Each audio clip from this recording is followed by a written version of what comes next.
ce pays au niveau tant au niveau des discours que même de l'action. Absolument.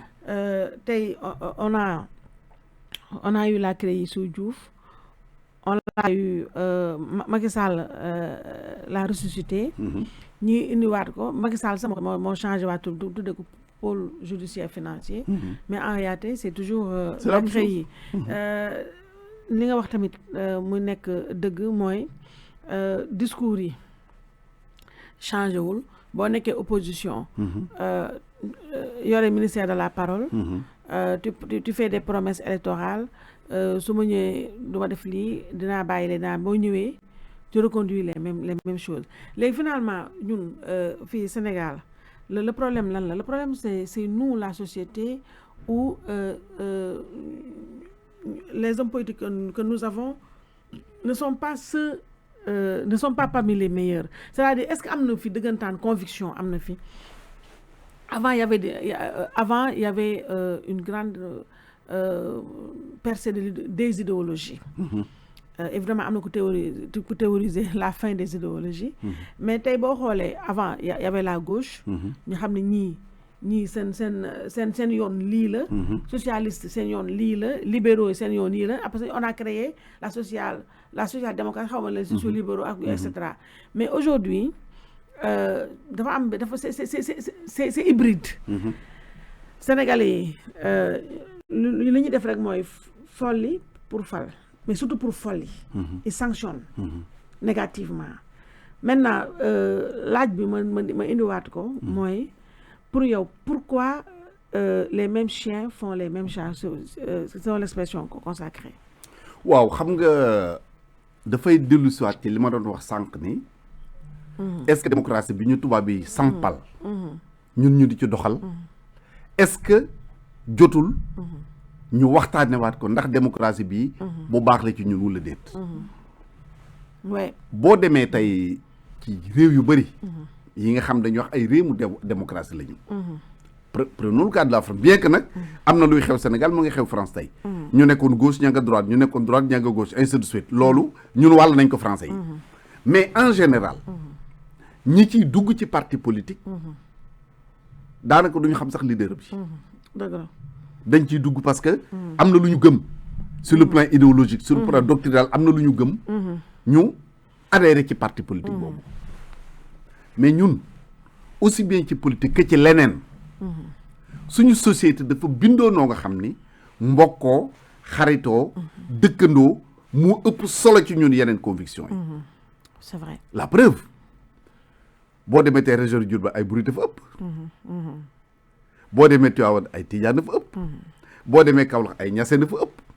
boo demee Mbinde Gounass même chose boo demee Thiénaba kër sa maam Amari Ndaak ñoo fa ëpp n'est-ce pas c'est parce que ñooñu ñu dëkkal te gis nga les religieux dafa am benn doxalin bu ñuy teg boo nga xam ni ñun ci nekk ay sénégalais lambda duñu ko gaaw a comprendre su ma yamee ci murit gi ma gën a xam même bu dee ni ci Tijaan la ëpp ay xarit nag waaye murit gi ma gën a xam boo demee Sine Saloum sëñ Bassirou Mbacké moo fa nekkoon bu Cheikhul Khadim moo fa ëpp taalibe bi boo demee Bawol da nga fay fekk taal waa kër sëñ Mbacké Madina nga dem Mbuur fekk fa waa kër sëñ Saliou ainsi de suite fu ci nekk dañuy occuper espace bi au niveau du pays ba nga xam seen rayonnement day gën a yokk tey boo gisee koñ bi nga dëkk su amee mbëru làmb da nga koy faral ay waaye suñu doom ñi moom dafa baax fii la ñuy romb di nuyoo yàlla na ko yàlla may ndam ASC bi ci koñ bi moom ngay faral parce que yéen a dëkk loolu dafa répercuter au plan politique noonu la ñuy adhérer ñun ci parti politique en général c'est ce qui explique que Idrissa Seck daan gagné Thiès Ousmane Sonko di gagné Ziguinchor Macky Sall daan gagné Fouta ak Fatick ainsi de suite kon réew bu fekkee ne noonu lay doxee ni ñu bokkee ci parti politique ak européens yi par exemple ni ñu milité ci parti politique dafa bokkul mais au-delà de ça ñi bokk ni nit daan dugal nit ci parti bu njëkk dafa wuute ak liy dugal nit ci parti dans quelle mesure Aïssatou je vais te donner un exemple man mi wax ak yow lan moo dugal politique benn mon père est un ancien combattant 14-18 daan ma nett loo nga dama bañoon tubaab bi ndax li ma daan wax benn sama grand frère Omar Ndiaye tous les Thiès wax xam ko mu nekkoon syndicaliste au niveau du chemin de fer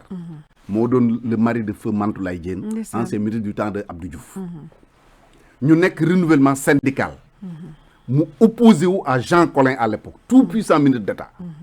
Collin di xeex ak moom xeex bu metti ba mujj gi toute la famille ñun dañu woon bokk si ci xeex boobu muy deuxième élément troisièmement ma jóge Thiès ñëw xombal en vacances ñëw fekkee ci fi ñuy tuddee seko bi fi ñuy denc gerte ay vieux yoo nga xam ne dañu toog ay gendarme wër leen ci naaj bu tàgg jër ñu ni mais qu'est-ce qui se passe ñu ni ñii dañ leen lebaloon ay jiwu engrais ak ay machine mënuñu fay amuñu lu ñu fay ñu indi leen teg leen ci naaj wi ni leen ku fayul doo fi jóge kew ñu bëri dañ doon jooy à l'époque Habib Thiam était ministre du développement rural un certain Moussa Ndoye qui par la suite a été ministre des collectivités moo nekkoon le préfet du département de Thiès man loolu bokk na ci li ma dugal ci politique ak ku nekk amoon nga loo nga xam ni moo la dugaloon ci parti politique man quand je milite dans un parti xalaatu moo ni dinaa ci nekk responsable d'un comité waxuma la di ci am leneen donc dañ doon dem ak ay conviction loolu la ci fekk nag nga xam ni moo la ci fekk du temps de Senghor il était impensable kenn musul xalaat ñu tudd benn ministre de tudd détournement c'est vrai ni musu ko xalaat c'est vrai ñoom am na lenn lu ñu gëmoon am éthique am morale am dignité bu ñu doon doxee ñëpp respecté leen au fil du temps loolu dafa changé xëy na du ñëpp mais bari na ci ñoo nga xam ni bu ñu leen sam joxee ndombo au lieu ñu tiit dañuy feetu parce que dañoo war a tiit nag aussi te dañoo war a tiit ndax tey presque 20 millions de Sénégalais ñu tànn ci 20 ou 30 ni leen yéene ñu décider loolu ku mu tiitalu leneen doo tiita donc conviction bi amoon changé na beneen bi ci des wax nga ko tout à l'heure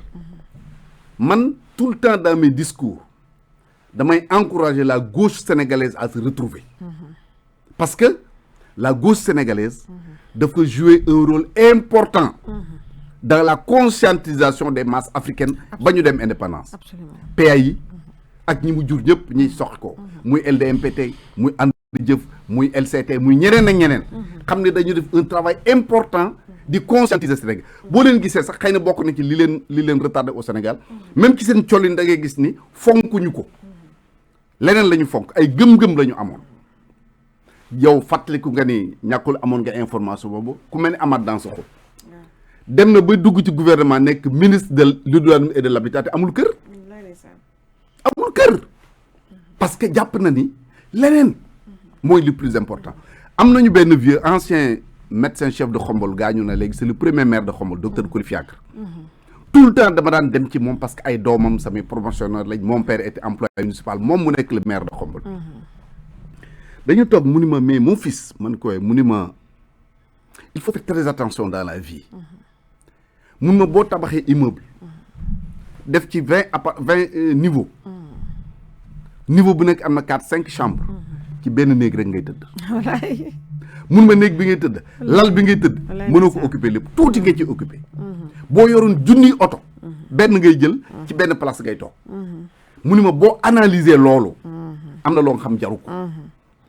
course à l'argent ba nga xam ni te ku la ëpp xaalis ëpp la problème